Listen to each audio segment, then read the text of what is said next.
it happens to be a special case where you can make determinate predictions. Right.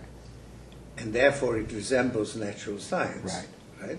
So that's where you come in, because in that special case, that's an old theory, is a special case. So in that sense, you are right. But then, according to the theory of reflexivity, you can only make determinate predictions in a special case where people behave rationally, which actually is not realistic, but it is a special case. Right? And everywhere else, you actually cannot have a single a prediction because the future is not a single event.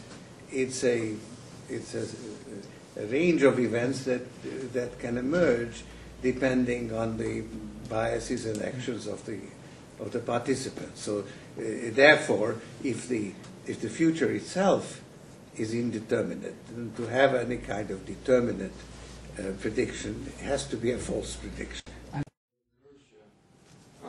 Black shells have been shown not to describe option prices very well. A lot of people out in the street still use it, and even at the fixed income houses, Freddie Mac, they get a request to price an exotic derivative. The first thing they do, he got about 1 minute to do it. He uses the simplest method tools, which is Black Scholes, gives the price basically weighted as we know. Alright? So yeah, I mean, there are rejected theories which are still used for this power of simplicity or tradition. And it's very difficult, in talking about far from equilibrium conditions, I'm using the term equilibrium. So, I mean, it's difficult to describe the absence of equilibrium without referring to it. So that's part of it. But I just want to react to what you said earlier, because, see, Popper, as Noturno has found out to his chagrin, is not widely accepted in philosophical circles. I'm also quite well aware of that. Huh? I am also extremely well aware that he's Right. not widely accepted. And I, one of the ideas that Popper put forward, which I believe to have sort of been rejected by the philosophers of science, that he said that the value of a theory is to be measured by or indicated by the severity of the tests to which it is subjected. And if it survives those tests, then it's a more valuable theory than better it would. tested. Pardon? Better tested. It's better. Better tested. Better corroborated. Right. So it's a more valuable theory. Am I right? I'm Better paraphrasing. tested. Yeah. Yeah. It survived the tests. Yeah. Better tested, but you cannot say it's true theory or anything, No, because you can never construct a test and he that argued that confirms So We it. couldn't even say it's this is confirmed. kind of, from what I've heard, that philosophers of science, this is nonsense, because you can't measure the severity of a test, right? This is one of the ideas that are for which Popper is criticized. Right. Am I right?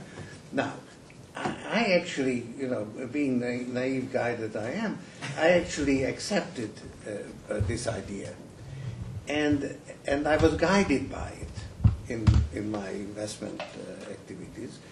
And there was a case, a company called Mortgage Guarantee Insurance Corporation, or MAGIC, appropriately called MAGIC.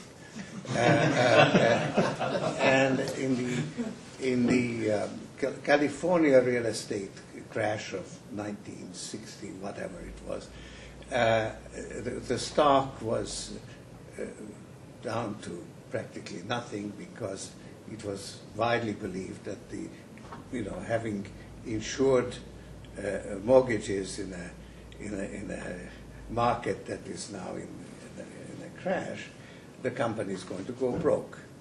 So it was selling at practically,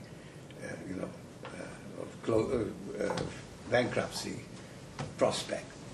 And I studied it, and I came to a conclusion that they will not go broke. So my thesis was in a sharp contrast with the market perception. So I bought the stock, and my thesis happened to be correct, and the stock went up fivefold. So here was, to me, an example of a severity of the testing that made the thesis more valuable. So this, to me, that was a corroboration of Popper's idea.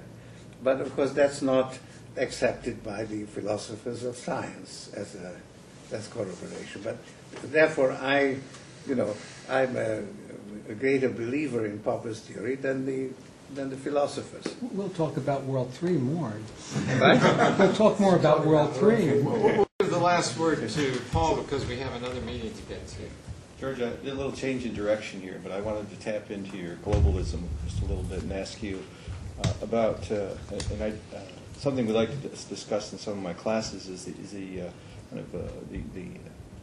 end of the communism and socialist era, and whether or not, in fact, what's happening is that in the world we're inventing new kinds of capitalism. Whether or not we have a Chinese kind of capitalism, a kind of Indian capitalism, a Japanese kind of capitalism.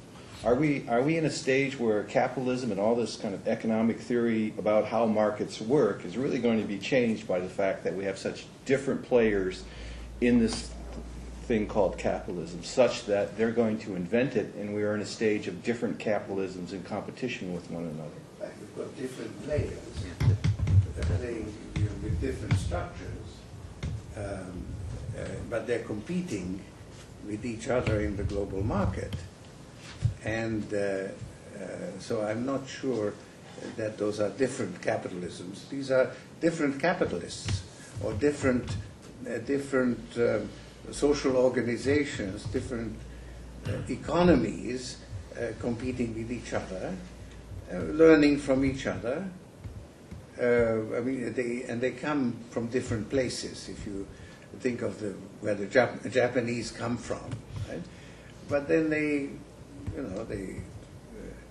came to the West, they came to America, and they picked up a lot of information, then they adapted it.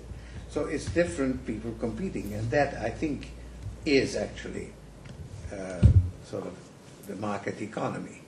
And that's only that you do have one global market economy now. There are some people who stay out of it, and they don't do so well.